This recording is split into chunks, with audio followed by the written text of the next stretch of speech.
అల్ల పండుగకి వాళ్ళు టోపీలు పెట్టి శుభాకాంక్షలు చెప్పారు కానీ మన పండుగకి టోపీలు పెట్టి శుభాకాంక్షలు చెప్పాలి.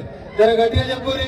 మల్ల పండుగకి ఎవరైనా టోపీ పెట్టుకోవాలంటే భయపడాలో పోలీసులు కాదు, మనం హిందూ బంధువులు ఎవరి టోపీ పెట్టుకోవాలో ఏం పెట్టుకోవాలో ఒకసారి ఆలోచించాలంటే వీళ్ళు అనంతపురం ప్రభుత్వ జూనియర్ కళాశాలలో మనం ఇచ్చే జై శ్రీరామ్ నినాదం ఏడాక పోవాలి.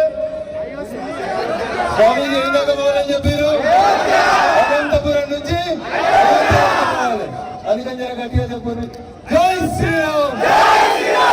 వినబడతలేదు. సూర్యుడు కూడా భయపడాలి. సూర్యుడు కూడా ఇవాళ మీ శోభయాత్రకి నేను దాక్కుంటా అని చెప్పి భయపడాలంటే మీరు ఇంకా గట్టిగా చెప్పాలి జై శ్రీరామ్. జై శ్రీరామ్. జై శ్రీరామ్ పోవాలి సప్పుడు. స్వామీజీ ఈ వయసులో ఆ ర్యాలీకి నాయకత్వం వహిస్తా అన్నాడు. స్వామి వివేకానంద గారు చెప్పినట్టు హిందువులని జీవించు, హిందువుగా గర్వించు అని చెప్పిండు.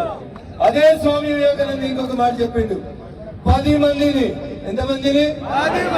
మరి మస్తు మంది కనిపిస్తున్నారు నాకు. ఇనుప కండలు ఇక్కడ కనబడుతున్నారు, పక్కన స్టేజ్ మీద పెద్ద పెద్దలు చాలా మంది కనబడుతున్నారు. ఇనుప కండలు 2000 మంది ఉంటారు. మా సత్యంలో పిలుస్తున్నాడు కదా పోదాం, మా లక్ష్మణ్జీ పిలుస్తున్నారు కదా పోదాం అని వచ్చిన. కానీ ఈడికి వస్తే చూస్తే మా భాగ్య నగరంలో రాముని శోభయాత్ర ఎంత గొప్పగా ఉంటుందో ఇది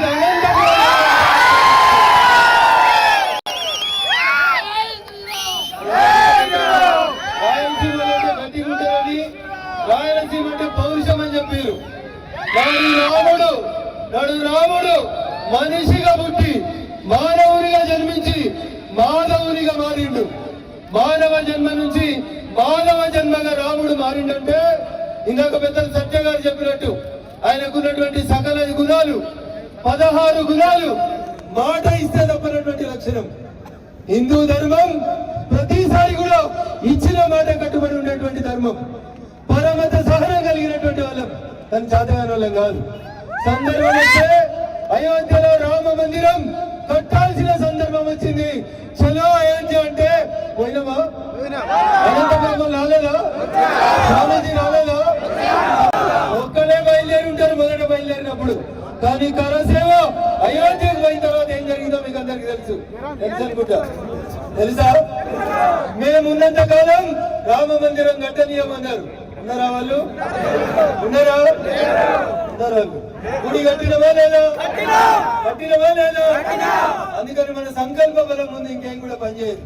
ఇందాక స్వామీజీ మాట్లాడుతూ ఒక మాట చెప్పిండ్రు, హనుమంతుని శక్తి తెలియదు. అట్లే మా అనంతపురం హిందూ బంధువులకి వాళ్ళ శక్తి తెలుస్తలేదు. ఒక్కసారి శ్రీరాముని శోభయాత్ర ఈ కాలేజీ గ్రౌండ్ సరిపోయినంత మంది గదిలో వచ్చారు. ఎంత మంది అయితే ఇక్కడ లోపల ఉన్నారో అంతకంటే ఎక్కువ మంది రోడ్ల మీద ఉన్నారు. సూర్యుడు మళ్ళీ బయటకు వస్తున్నాడు. మీరు గట్టిగా లేరని సూర్యుడు కూడా అర్థమవుతుంది. మీరు గట్టిగా స్లోగన్ ఇస్తే సూర్యుడు కూడా మబ్బులు వెనకాలకు పోతాడు. ఆ శక్తి మన అనంతపురం ఉందని వాళ్ళని నిరూపించాలి. దయించి నేను మీకు ఒకటే ఒక విజ్ఞప్తి చేస్తా ఉన్నా.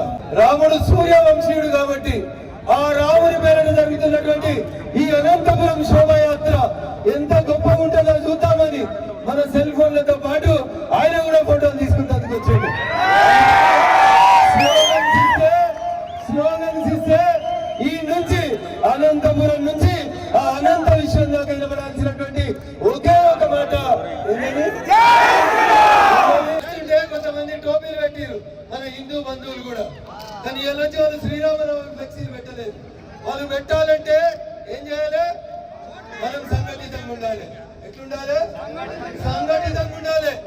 కులం పేరు మీదనో మతం పేరు మీదనో రాజకీయ పార్టీల పేరు మీదనో మనం విడిపోతున్నంత సేపు ఆ ఫ్లెక్సీలు అట్టే కనబడతాయి. అవి కనబడాలా వద్దా? కనబడదంటే మన చేతులు ఉంది.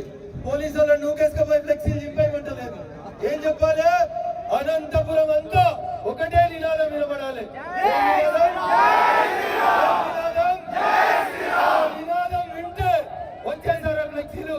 ఒక్క హిందూ బంధువు కూడా ఆ ఫ్లెక్సీ పెట్టడానికి ధైర్యం చేయొద్దు. ఎవరి చేతులు ఉంది? ఎవరి చేతులుంది? మీ ఒక్కరి చేతుల్లో, ప్రతి ఒక్కరి చేతుల్లో ఉంది. మేము ఉండగా ఆర్టికల్ 370 రద్దు కాదన్నాడు అక్కడ. ఒక్క మోడీ కాదు, 100 మంది మోడీలు వస్తే కూడా ఆర్టికల్ 370 రద్దు కాదన్నాడు. ఎంతమంది మోడీలు ఉన్నారు? ఆర్టికల్